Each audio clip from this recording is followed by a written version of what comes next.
뉴스 같은 데를 이제 찾아보면은 뭐 예. 무슨 이제 디파이 뭐 해킹 사건이나 뭐 브리치 해킹 사건 이런 해킹 뉴스나 사건들이 좀 보이는데 예, 그런 거 찾아보셨구만요. 네. 예. 근데 진짜 이게 안심하고 이용할 수 있는 기술이 난 그런 시스템이 맞는 건지 그게 좀 궁금합니다. 예.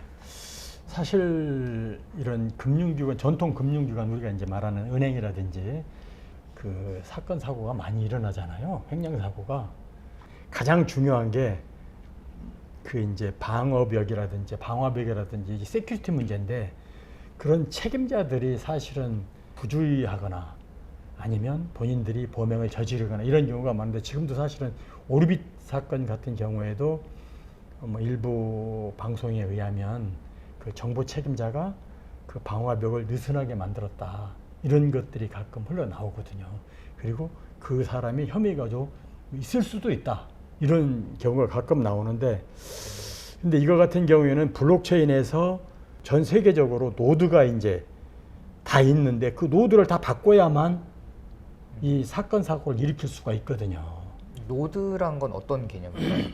블록체인에서 쓰는 단어인데 블록체인 같은 경우에는 각 개인 거기에 이제 일정한 규칙이 있어서 그 사람들끼리 규칙을 만들어 놓습니다. 그래서 예를 들어서 몇 퍼센트가 동의를 하면 그거를 바꿀 수가 있어요. 그런 걸 이제 전문 용어로 이제 거기 이제 노드라는 게 있는데 일반적인 경우를 보면 그 노드를 다 바꿀 수가 없기 때문에 사건 사고 일어나는 거는 전통적인 어떤 은행이나 이런 금융기관보다는 훨씬 적다.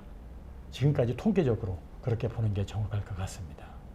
그런 해킹 사건이나 그런 사고들은 이제 시스템 자체의 문제가 아니라 인적 사고나 그렇습니다. 인적 문제, 인적 원인이 더 크다는 말씀이신가요? 그렇습니다. 왜 그러냐면 어차피 시스템을 다루는 것은 사람이 하거든요.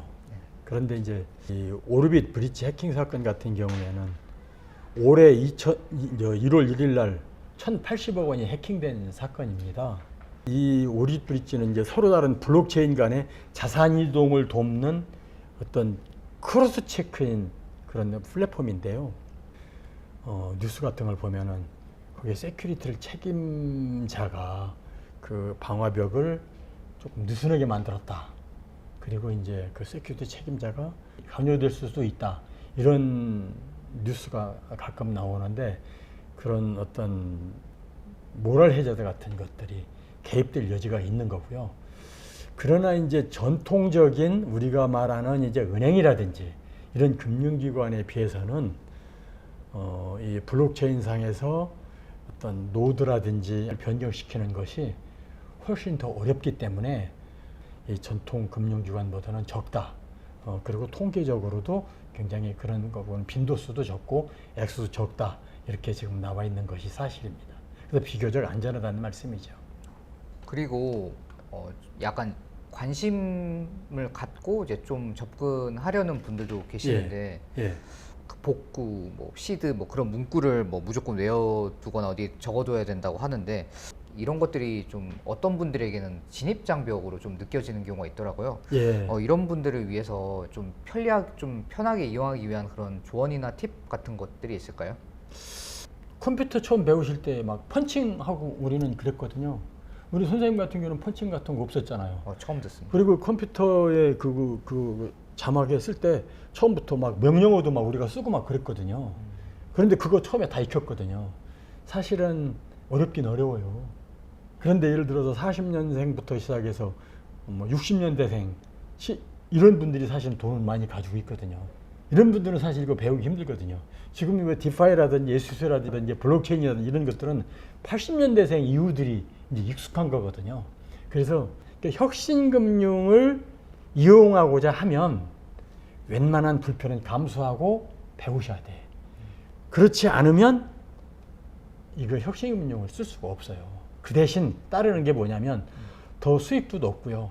수수료도 싸고 더 간편하고 배우면 그런 이점은 있는 건 사실이지만 어려운 건 사실 또 사실입니다.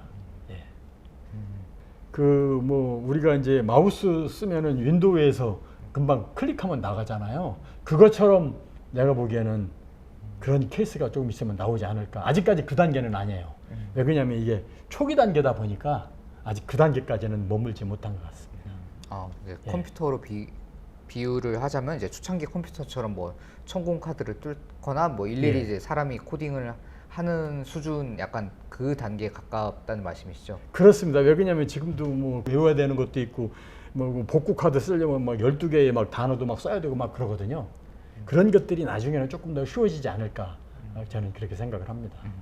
이제 디파이 관련돼서 이제 마지막 질문인데 혁신적이고 좀 선진적인 그런 기술 같은데 예. 근데 과연 이런 분산금융 이 디파이가 지금 우리가 살고 있는 이 현재의 이 금융을 어떻게 바꿔놓을까요? 역시 요즘 AI가 대세잖아요.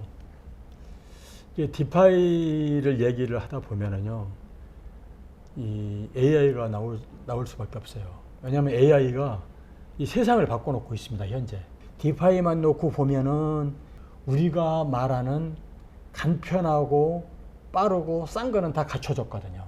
거기에 이제 AI가 만약에 결합이 된다면 엄청난 그 데이터를 분석을 해서 일단 아까 말씀하신 위험에 관한 거를 차단할 수가 있겠죠.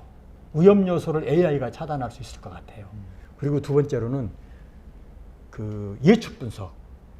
제가 미국에 옛날에 그 88년도에 미국을 갔는데 이제 자산 관련 회사에 근무를 하시다 보니까 주가 예측을 하시잖아요. 우리나라는 그때 주가 예측 프로그램 같은 것도 별로 없었어요. 그런데 미국에 가니까 수천 개가 있더라고요. 그럼 예를 들면 주가에 영향을 미치는 묘소들 있잖아요. 수많은 물가 관리라든지 뭐 물가 요소라든지 인플레이션이라든지 이런 것들이 있잖아요. 이런 것들을 분석을 해서 예측 분석을 할 수가 있겠죠. AI가. 그래서 디파이에 연결할 수가 있겠죠. 응용을 할 수가 있겠죠. 그리고 또 하나는 뭐냐면 자동화된 거래. 예를 들어서 디파이에서 블록체인 안에 조건을 만들어 놔요. 요런 조건이 맞으면 계약을 해라.